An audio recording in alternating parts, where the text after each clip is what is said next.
सब अपनी आंखें बंद कर लेंगे। दोनों हथेलियां खुली घुटनों के ऊपर। एक लंबी गहरी सांस लें और जाने दें। एक और सांस लें और सांस छोड़ते छोड़ते ओम का उच्चारण। ओ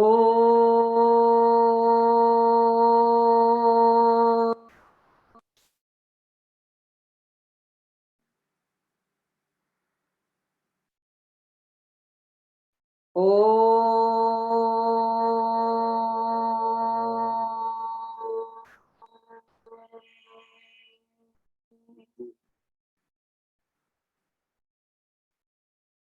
ओ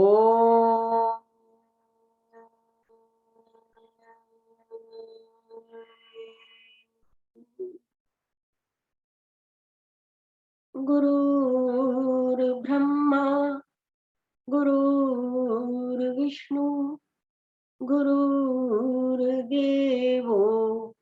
महेश्वरा गुरुर्साक्षात् परम ब्रह्म तस्मै श्री गुरुवे नमः।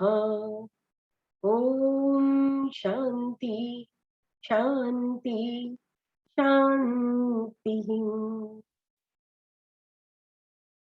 जय गुरुदेव। और अब हम आज करेंगे अध्याय 9 वाला 9 चैप्टर शुरू करेंगे। परम गुह्य ज्ञान राज विद्या। अच्छा, इसका अलग अलग लोगों ने जिन लोगों ने किताबें लिखी हैं उन्होंने डिफरेंट डिफरेंट नाम दिए। एक किताब में दिया गया है परम गुह्य ज्ञान और एक में दिया गया है राज विद्या राज गुह्य ज्ञान। तो इसमें 1 से लेकर 6 श्लोक तक ऐसे बताया गया है कि गुरु केवल बता सकता है, ज्ञान दे सकता है, लेकिन उसको समझना, विज्ञान में परिवर्तित होना आपको खुद करना पड़ता है। वास्तव में यह ज्ञान कभी भी धूमिल नहीं होता। यह अध्यात्म ज्ञान रहस्यमय भी है और बहुत कम लोग इसे जानते हैं। रहस्यमय मीन्स बहुत सीक्रेट है, और गुह्य इसलिए है कि ये बहुत कम लोग इसको जानते हैं, एक्सपीरियंस कर पाते हैं। और राज इसलिए कहा गया है इसको, रॉयल है, सुपीरियर है, सबसे ज्यादा जिसे कहना चाहिए राज, रॉयल होता है राजा, इसी तरीके से ये ज्ञान रॉयल है। फर्स्ट श्लोक।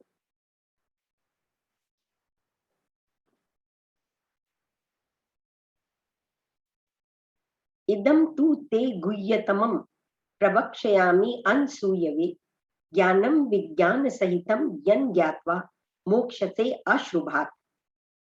श्री भगवान ने कहा, हे अर्जुन, चूंकि तुम मुझसे कभी ईर्ष्या नहीं करते, इसलिए मैं तुम्हें यह परम गुह्य ज्ञान तथा अनुभूति बतलाऊंगा, जिसे जानकर तुम संसार के सारे क्लेशों से मुक्त हो जाओगे। In English, the blessed lord said, to you who does not cable verily I shall declare the greatest secret knowledge together with wisdom, which having known you shall be free from evil। Krishna ji इस अध्याय में बता रहे हैं कि ज्ञान अत्यंत गहरा है, पर वो अर्जुन को पूर्ण ज्ञान देंगे। मतलब है बहुत गहरा, बहुत वास्ट फील्ड है, लेकिन वो पूर्ण ज्ञान देंगे। ये नहीं कि थोड़ा सा बता के छोड़ देंगे, कुछ भी शेष नहीं बचाएंगे। बिल्ली शेर की कहानी में बिल्ली शेर को सब कुछ सिखाती है, परंतु पेड़ पर चढ़ना नहीं सिखाती।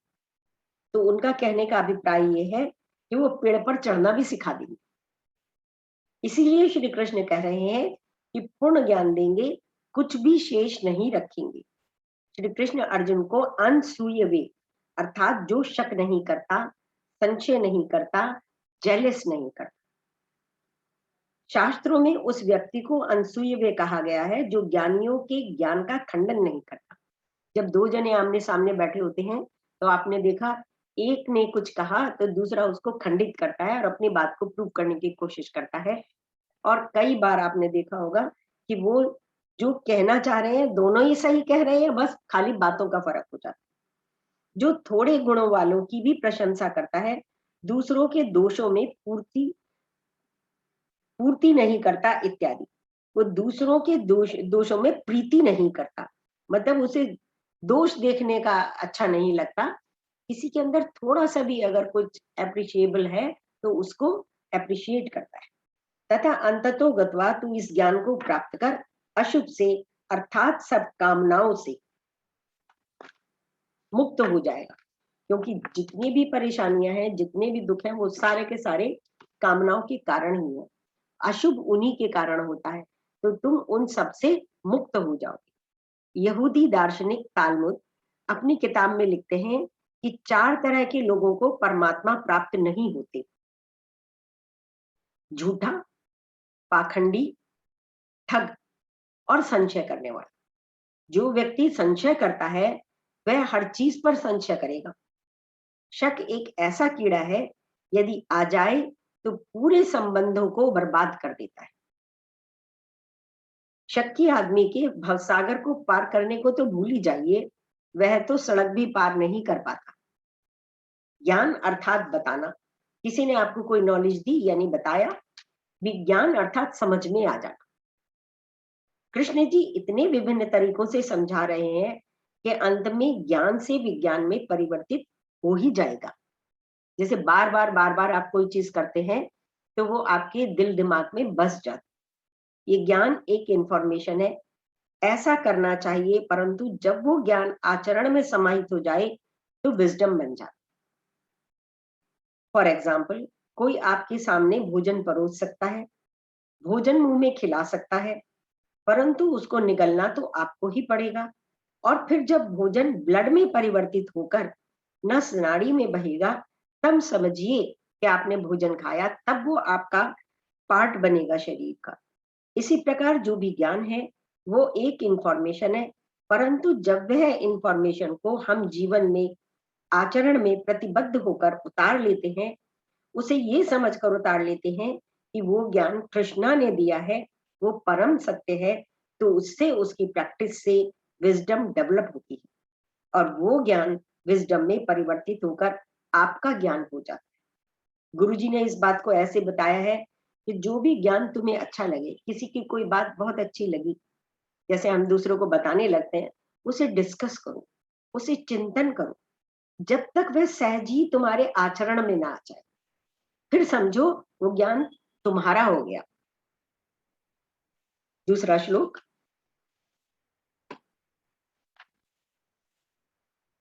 राज विद्या राजगुह्यम पवित्रम इदम उत्तमम प्रत्यक्षागमम धर्म्यम सुसुखम कर्तुम अव्ययम।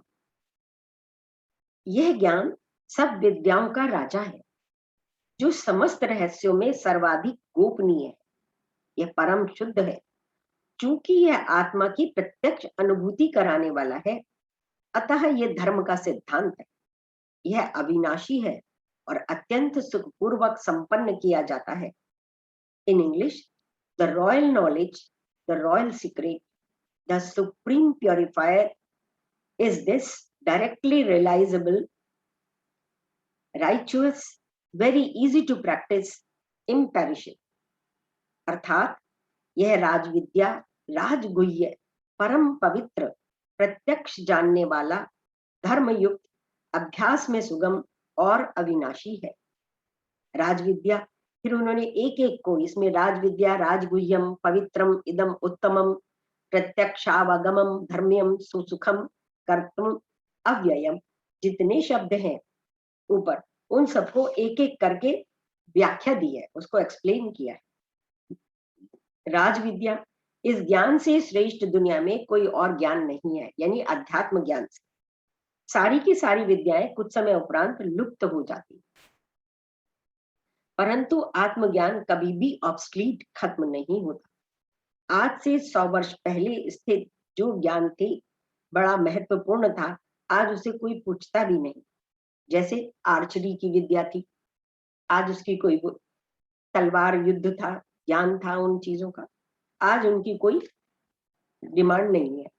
आज जो ज्ञान संसार में बहुत महत्वपूर्ण है, कुछ वर्षों के पश्चात वह भी लोग भूल जाएंगे, लेकिन अध्यात्म ज्ञान, ब्रह्म विद्या हजारों वर्ष पहले भी थी, आज भी है और हमेशा रहेगी।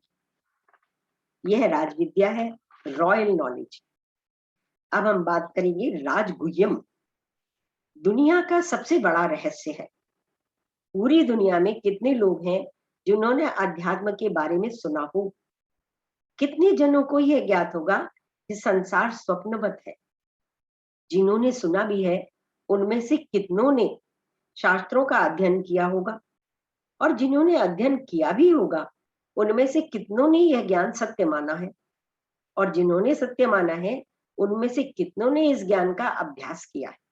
और अंत में कितने लोग ऐसे होंगे इस दुनिया में जिन्होंने इस सत्य का अनुभव किया है? इसलिए यह ज्ञान बहुत कम लोग जानते हैं। इसे भगवान श्री कृष्ण राजगुह्य कहते हैं। परम पवित्र, सबसे पवित्र है। ज्ञान ही मनुष्य को शांत करता है। ज्ञान राख की तरह है और वासनाएं बर्तन में पड़े गंद की तरह। राख गंदे बर्तन को साफ करती है तथा आखिर में स्वयं से भी मुक्त करा देती। तो पहले तो जो बर्तन वगैरह साफ किए जाते थे, आप लोगों को भी पता ही होगा कि जो चूल्हे की राख होती थी वो परम पवित्र होती है। उसमें कोई कीटाणु नहीं होते, कोई केमिकल्स नहीं होते थे। उसी से गंदे बर्तनों को साफ किया जाता था और उसको हम गंदे बर्तन को साफ करके उसको भी धो देते थे। तो इस तरीके से जो ज्ञान है मनुष्य को शांत करता है। ज्ञान राख की तरह है और वासनाएं बर्तन में पड़े गंद की तरह। बर्तन में जैसे गंध हो जाता है खाने के बाद, इसी तरीके से वासनाएं हैं और वो राख जो है उन गंदे बर्तनों को साफ करती है और आखिर में स्वयं से भी मुक्त करा देती है। सांसारिक ज्ञान में मेरा, मुझसे का अहंकार लाता है, परंतु वास्तविक ज्ञान ब्रह्म ज्ञान है जो मैं से परे होकर परम से मनुष्य को जोड़ता है। जब हमें कोई अपने सांसारिक ज्ञान की नॉलेज होती है तो मैं मेरा पे अटक जाते हैं। ये मेरा है, मैंने ऐसे किया, मैंने ऐसे किया, मुझे ये आता है, इस तरीके से अहंकार ले आता है। परंतु वास्तविक ज्ञान ब्रह्म ज्ञान है जो मैं से परे होकर परम से मनुष्य को जोड़ता है। प्रत्यक्ष जानने वाला। अब एक हमने देखा, सबसे पहले राजविद्या, राजगुह्यम, परम पवित्र, और अब प्रत्यक्ष जानने वाला। ज्ञानी, ध्यानी, गुरु आपको रास्ता दिखा देंगे, परंतु चलना आपको स्वयं होगा। पुनः वही उदाहरण है, कोई खाना बनाकर आपको परोस सकता है, परंतु खाना चबाना, निगलना, हजम करना तो आपको स्वयं ही करना पड़ेगा। आपके स्वयं के प्रत्यक्ष अनुभव होने पर ही ज्ञान जीवन में बसेगा।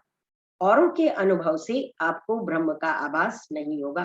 कोई और भोजन कर ले तो आपका पेट नहीं भरेगा।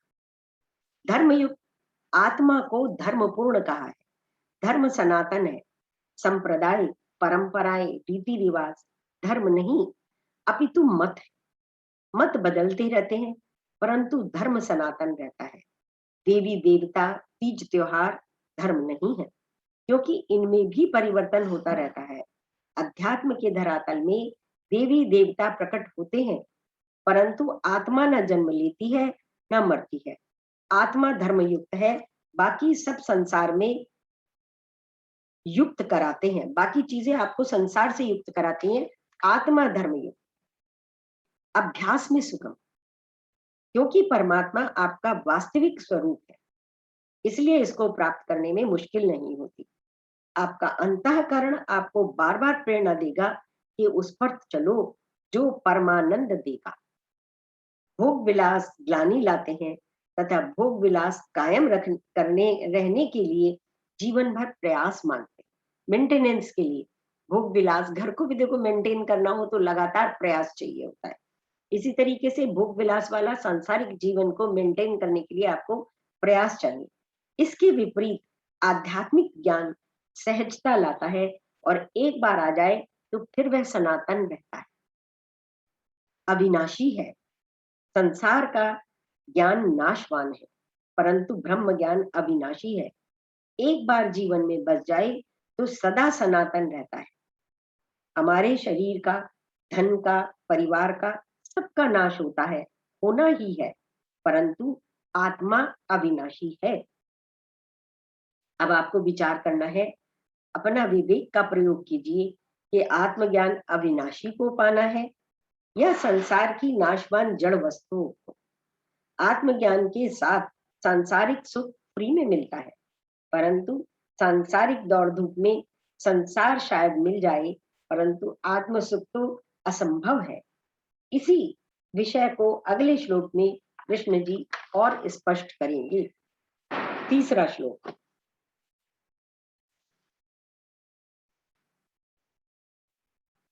अश्रद्धानः पुरुषा धर्मास्या परंतपा अप्राप्य माम निवर्तन्ते मृत्यु संसार वर्तमनि। जो लोग भक्ति में श्रद्धा नहीं रखते वे मुझे प्राप्त नहीं कर पाते, अतः वे इस भौतिक जगत में जन्म मृत्यु के मार्ग पर वापस आते रहते हैं। In English, O Parantapa, men devoid of shraddha in this dharma, supreme knowledge, without attaining me, returns to the path of this mortal world। और बार बार दुनिया में आते रहते हैं। हे परंतपा, इस धर्म में श्रद्धा रहित पुरुष मुझे न पाकर मृत्यु रूपी संसार मार्ग में पुनः लौट आते हैं, यानी उन्हें मोक्ष प्राप्त नहीं होता। तात्पर्य, अब आपको स्वयं ये तय करना है कि जन्म मरण के चक्र में ही पड़े रहना है या फिर अनंत ब्रह्म का अनुभव करना है। कई साधकों के मन में प्रश्न और साथ ही इस मार्ग से बचने के कारण भी आने लगे होंगे। चलिए एक एक प्रश्न की चर्चा करें। अब शिवेंद्र नागर जी ने एक एक प्रश्न की चर्चा की है, चलिए देखते हैं। कई प्रश्न आते हैं जब किसी को ये समझाने लगो कि भाई आप अध्यात्म और अपना गृहस्थ एक साथ चल सकते हैं, ये जरूरी थोड़ी है कि आप गृहस्थ को छोड़ दें और अपने कर्तव्यों को छोड़ दें, थोड़ा थोड़ा करते रहिए। तो प्रश्न आया, मैं तो गृहस्थी हूँ, मुझे तो अपनी गृहस्थी संभालनी है, मैं कैसे अध्यात्म के चक्कर में पड़ सकता हूँ। अधिकतर अध्यात्म के शिखर पर पहुंचने वाले जन गृहस्थ ही थे। जो आप देखेंगे, हिस्ट्री उठाकर देखेंगे तो जो अध्यात्म के शिखर पर पहुंचे वो गृहस्थी ही थे। मैं कहाँ से सक्षम हूँ इन सब बातों के लिए? प्रश्न, आप गीता पढ़ रहे हैं, आधा सफर तो आप पार कर चुके हैं और आप ऐसी श्रद्धा से गीता पढ़कर उसके ज्ञान को आत्मसात करते जाओ, बस इतना।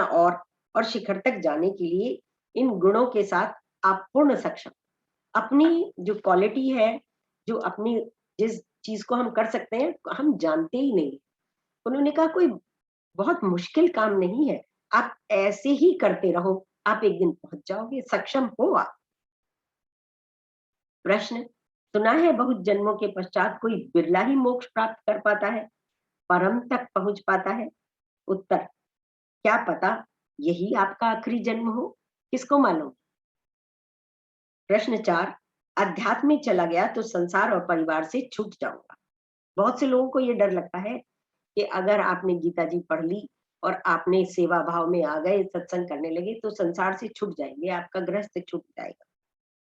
उत्तर, अध्यात्म और संसार कोई दो मार्ग नहीं है, हर मार्ग अध्यात्म है। परिवार में रहकर भी अध्यात्म मार्ग पर चल सकते हैं, और अगर ऐसी स्थिति हो भी गई तो जिस आश्रम में जाओगे वहां भी एक परिवार बनाओगे, और घर को भी तो गृहस्थ आश्रम ही कहा गया है। क्या प्रमाण है कि मोक्ष नाम की कोई चिड़िया है भी कि नहीं? बहुत से लोग ये प्रश्न करते हैं कि मोक्ष के लिए हमने सारा जीवन अपना व्यर्थ गंवा दिया, ये कोई चिड़िया है भी कि नहीं, प्राप्त होता भी है कि नहीं? जितना आप अध्यात्म मार्ग में आगे बढ़ते हैं, आप ईर्ष्या, द्वेष, अहंकार, मैं मेरा से ऊपर उठकर सबके लिए शुभ काम करते हैं। आपका मन प्रेम और आनंद शांति से भर जाता है, और जैसे जैसे अध्यात्म में आगे बढ़ते जाते हैं, मन में अधिक अधिक और अधिक शांति और आनंद बढ़ता जाता है। चेतना पर कोई ग्लानि, कोई भी प्रकार का नकारात्मक वेट नहीं होता, तो आप सेल्फ से कनेक्टेड हो जाते। तो इस तरीके से आपको पता भी चलता है कि आप इवॉल्व हो रहे हैं। ये सब किताबी बातें हैं, बहुत से लोग प्रश्न कर देते हैं, ये सब किताबी बातें हैं। दुनिया का सारा ज्ञान किताबों से ही आता है। मोक्ष का तो भारत से निकला हुआ मत मानते हैं, दूसरे मतों में तो इसकी चर्चा भी नहीं। कुछ लोग ये प्रश्न कर देते हैं, ये पूछते हैं, मोक्ष को तो भारत से निकला हुआ ही एक मत मानते हैं, दूसरे मतों में तो इसकी चर्चा भी नहीं है। अच्छे कर्म करो, थोड़ी सी भक्ति कर लो, दान पुण्य कर लो, तीर्थ यात्रा कर लो, बस हो गया, मेरा अध्यात्म का कार्य पूरा हो। उत्तर, थोड़ी बहुत भक्ति, अल्प ज्ञान ग्लानि तो दूर कर सकेगा, परंतु मुक्ति नहीं लाएगा। 12वीं कक्षा का बच्चा ये कहे कि मैं थोड़ा बहुत पढ़ लूं, थोड़ी इंग्लिश, थोड़ा मैथ्स कर लूं, थोड़ा केमिस्ट्री कर लूं, रसायन विज्ञान कर लूं, तो क्या वो उत्तीर्ण हो जाएगा?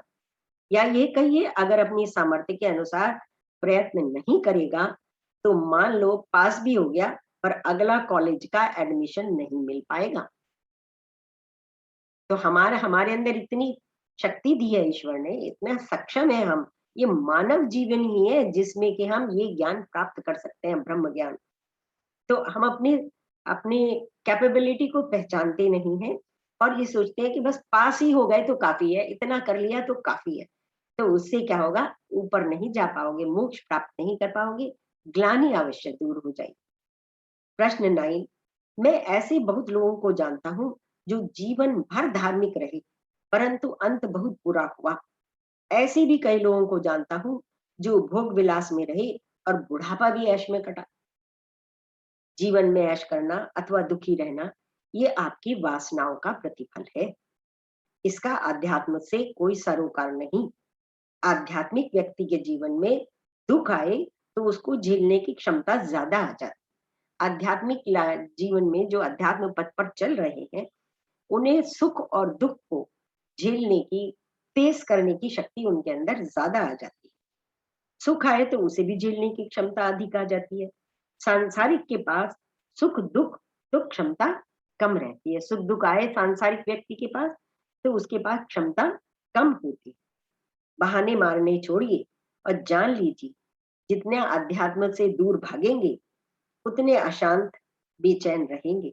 और जब अध्यात्म को अंगीकार कर लेंगे, जब तक श्रद्धा आपके मन मस्तिष्क में बस नहीं जाएगी तब तक आप परमानंद, शांति का अनुभव प्राप्त नहीं कर सकोगे, क्योंकि ये आनंद, चैन किसी और अनुभव में है ही नहीं। ये केवल जो अध्यात्म मार्ग है, जो हम सेवा भाव से कुछ काम करते हैं, किसी की हेल्प करते हैं, ये जो आनंद और सुख है वही मिलेगा। तात्पर्य यही है कि आपके मन मस्तिष्क में अध्यात्म अध्यात्म का विचार ऐसे बस जाए जैसे धन का विचार,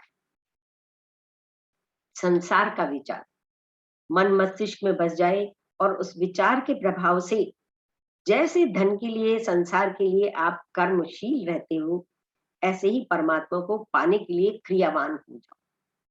इस प्रकार अध्यात्म के विचार से श्रद्धा इस यात्रा की शुरुआत है और अंतिम मंजिल भी आप और आपकी श्रद्धा एक हो जाता है, जैसे नदी और समुद्र। चौथा श्लोक, मया ततम इदम सर्वम जगत व्यक्त मूर्तिना मत स्थानी सर्वभूतानि न चाहम तेषु अवस्थिता। यह संपूर्ण जगत मेरे अव्यक्त रूप द्वारा व्याप्त है, समस्त जीव मुझ में है किंतु मैं उनमें नहीं हूं। In English, all this world is pervaded by me. In the unmanifested form, all beings dwell in one and I do not dwell in them.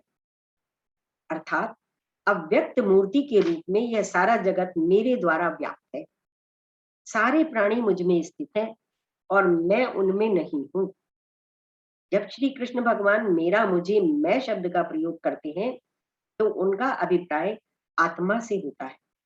आत्मा सर्वगत है, इसीलिए सर्वव्यापी होने के कारण आत्मा दिखाई नहीं देती। हम सब गुब्बारों के जैसे विभिन्न आकार लिए हुए हैं, परंतु हवा का कोई आकार नहीं। वह सब आकार के गुब्बारों, सब रंग के छोटे बड़े गुब्बारों के भीतर है और बाहर भी है। इसी प्रकार आत्मा शरीर के भीतर भी है और बाहर भी है, सर्वव्यापी है। अब मान लीजिए हवा बोलती है कि मैं सब गुब्बारों के भीतर हूं और गुब्बारों के बाहर भी हूं। मैं अव्यक्त हूं, सर्वव्यापी हूं, सर्वगत हूं। गुब्बारे मुझसे हैं, मैं गुब्बारों से नहीं। आगे हवा कहती है, मैं गुब्बारों से पहले भी थी, गुब्बारों के मध्य भी हूं और गुब्बारों के उपरांत भी रहूंगी। पहले भी आत्मा को समझने के कई उदाहरण दिए जा चुके हैं। आत्मा पानी और संसार बर्फ, आत्मा सोना और संसार जीवर, आत्मा ऊन, संसार ऊन से बने स्वेटर, आत्मा कपास और संसार कपास से बने वस्त्र। इसी तरह आत्मलीन कृष्ण जी कहते हैं, सारा जगत मेरे द्वारा व्याप्त है, मैं संसार में सर्वव्यापी, सर्वगत, अव्यक्त इत्यादि हूँ। सारा संसार मुझसे है, परंतु मैं संसार से नहीं। संसार को कुछ ही होता रहे, उससे प्रभु को इफेक्ट नहीं होने वाला, पर प्रभु सबके भीतर है, प्रभु के द्वारा सब कुछ व्याप्त है। 5वां श्लोक, न च मत्स्थानि भूतानि पश्य मे योगम ऐश्वरम भूत भृन्नत भूतस्थो ममात्मा भूत भावना। तथापि मेरे द्वारा उत्पन्न सारी वस्तुएं मुझ में स्थित नहीं रहती। जरा मेरे योग ऐश्वर्य को देखो। यद्यपि मैं समस्त जीवों का पालक, भरता हूँ और सर्वत्र व्याप्त हूँ, लेकिन मैं इस विराट अभिव्यक्ति का अंश नहीं हूँ, क्योंकि मैं सृष्टि का कारण स्वरूप हूँ। In English, nor do being dwell in me, behold my divine yoga, bringing forth the and supporting beings. Myself does not dwell in them. तात्पर्य, और न प्राणी मुझ में स्थित है, मेरे दिव्य योग को देख, प्राणियों का जीवन दाता और धारण करने वाला मैं आत्मा उनमें स्थित नहीं हूँ। श्लोक 4 में बताया कि संसार मुझसे है, मैं संसार से नहीं हूँ, परंतु श्लोक 5 में कृष्ण जी कहते हैं कि संसार मुझ में है ही नहीं। कृष्ण जी कहते हैं, तू मेरे दिव्य योग को देख, यह आत्मा संसार में स्थित है कि नहीं। यानी जो जानकार हैं, जो मुझ में श्रद्धा रखते हैं, वो स्वयं देखें कि ये उनमें मेरे अंदर स्थित है कि नहीं ये संसार। वो जाने, थोड़ा रिसर्च करें, थोड़ा चिंतन करें। इसी तरह आत्मा कहती है कि मुझसे यह संसार है, मैं संसार से नहीं, परंतु सत्य सनातन ये भी है कि संसार है ही नहीं, सिर्फ प्रभु ही प्रभु है। ये भी सत्य है कि जेवर नाशवान है और सोना सनातन है, ऊन अविनाशी है और स्वेटर नाशवान है। सत्य यह है कि एको ब्रह्म द्वितीयो नास्ति। तो संसार को ईश्वर युक्त देखने के लिए ईश्वर की दिव्यता को, उसकी सर्वगत शक्ति को श्रद्धा पूर्वक जानने वाला ही सब कुछ संसार, मानव, जीव जंतु सभी को ईश्वर में देखने में समर्थ हो सकता है। जो ईश्वर में श्रद्धा रखता है। जैसे हम गए बगीचे में, तो पेड़ के पत्ते देख रहे हैं, एक एक पत्ता छोटा बड़ा और सब एक से, और different flowers, different leaves, different plant, इतना वास्ट स्वरूप है और सब अलग। कैसे एक साथ पेड़ में से टहनी भी निकल रही है, पत्ता भी निकल रहा है, फूल भी निकल रहा है। इतने मिराकल्स, इतने चमत्कार। तो जो भगवान को मानते हैं, श्रद्धा रखते हैं, वो ही देख सकते हैं कि ये सर्वव्यापी, टहनी के अंदर भी, पूरा पेड़ की टहनी के अंदर कैसे एक साथ सारा फंक्शन हो रहा है। तो जो उसको मानते हैं वो ही उसकी ईश्वर में संसार को देखने की सामर्थ्य रखते हैं। खाली सुनने सुनाने से नहीं, आपके अंदर वो सामर्थ्य है। जब आपके अंदर श्रद्धा होगी, भक्ति होगी, तभी आप देख पाएंगे उस सत्य को। 6th श्लोक, यथाकाश स्थितो नित्यम वायु सर्वत्र गो महान तथा सर्वाणि भूतानि मत स्थानी उपधार्य। जिस प्रकार सर्वत्र प्रवाहमान प्रबल वायु सदैव आकाश में स्थित रहती है, उसी प्रकार समस्त उत्पन्न प्राणियों को मुझ में स्थित जानो। In English, as the mighty wind moving everywhere rests ever in space, even so know that all beings rest in me. इसी प्रकार जानो कि जितने प्राणी हैं, जितने जीव हैं, संसार सब मुझ में रेस्ट कर रहा है। जैसे सर्वत्र गति वाली महान वायु आकाश में हमेशा स्थित है, वैसे ही सारे प्राणी मुझ में स्थित हैं। तात्पर्य, प्रत्येक प्राणी पंचभूतों का पुतला है। इन पंचभूतों में पृथ्वी सबसे स्थूल है तथा आकाश सूक्ष्मतम है। बाकी चारों भूत आकाश के भीतर विराजमान हैं। आकाश सूक्ष्मतम होने के कारण आत्मतुल्य भासता है। जैसे आत्मा सर्वव्यापी है, अजर है, अमर है, अचल है, निराकार है इत्यादि, इसी तरह आकाश में भी ये गुण भासते हैं, परंतु आत्मा बुद्धिग्राह्य नहीं है, जबकि आकाश बुद्धिग्राह्य है। आकाश को आप बुद्धि से देख सकते हो, बुद्धि से जान सकते हो, आंखों से देख सकते हो, पर आत्मा को बुद्धि से नहीं जान सकते। फिर भी आकाश सूक्ष्मतम होने के कारण आत्मा को परिभाषित कर सकता है। इसी कारण कृष्ण जी जड़ और चेतन के संबंध को समझाने के लिए आकाश तथा वायु का उदाहरण देते हैं। हवा एक जगह से दूसरी जगह जाती है, कभी शांति से जाती है तो कभी शोर मचाती हुई जाती है। इसी तरह हमारी आत्मा आकाश के समान है, परंतु मन बुद्धि एक शरीर को छोड़कर दूसरे शरीर को धारण करते हैं। अर्थात जहां जहां भी वासना का प्रभाव प्रबल होगा, वहां वहां ही हमारा शरीर प्रकट होता रहेगा। हमारी वासनाएं अगर प्रबल है तो एक बार देहांत होने के बाद उन वासनाओं के कारण हम दूसरा शरीर धारण कर लेते। तो जैसे वायु जा रही है एक जगह शांति से और एक जगह शोर मचाते हुए, ऐसे हमारी वासनाओं के कारण हम दूसरा शरीर जब धारण करते हैं, यानी प्रबल इच्छा के कारण, प्रबल वेग के कारण। वासना जब बहुत प्रबल होती है तो व्यक्ति की उपस्थिति सबको पता चलती है। वासना जब बहुत तेज होती है, जब हवा तेज चलती है तो सबको पता चलता है, साए साए की आवाज आती है कि आंधी चल रही है, तूफान होती है। हवा के 49 नाम पर्यायवाची हैं। अगर हवा धीमे चले तो मंद सुगंध समीर चल रही, तेज चले तो आंधी तूफान, फिर चक्रवात भी आ जाता है, और कई बार तो इतना वेग होता है कि गाड़ियों को उठाकर ले जाती है, पेड़ उखड़ जाते हैं। तो हवा का ये स्वभाव है। ऐसे हमारी वासनाएं हमें कब पटकी दे दें कुछ पता नहीं। वासना जब निम्न होती है तब दुनिया में कब आए और कब चले गए इसका पता नहीं चलता, इसका किसी को पता नहीं चलता। पर वासना जब ऊपर की हो, अच्छी वासना हो कि मुझे जो है, जैसे राम आए, कृष्ण आए, संसार का सुधार करने के लिए आए, जितनी ग्लानि थी विश्व में उसे दूर करने के लिए आए, तो वो जब एक वासना जिसे हम कह सकते हैं या ईश्वर का एक लीला कह सकते हैं, उसमें बहुत समय लगता है, बहुत प्लानिंग होती है, और तब ईश्वर स्वरूप लेकर आता। आज इतना ही।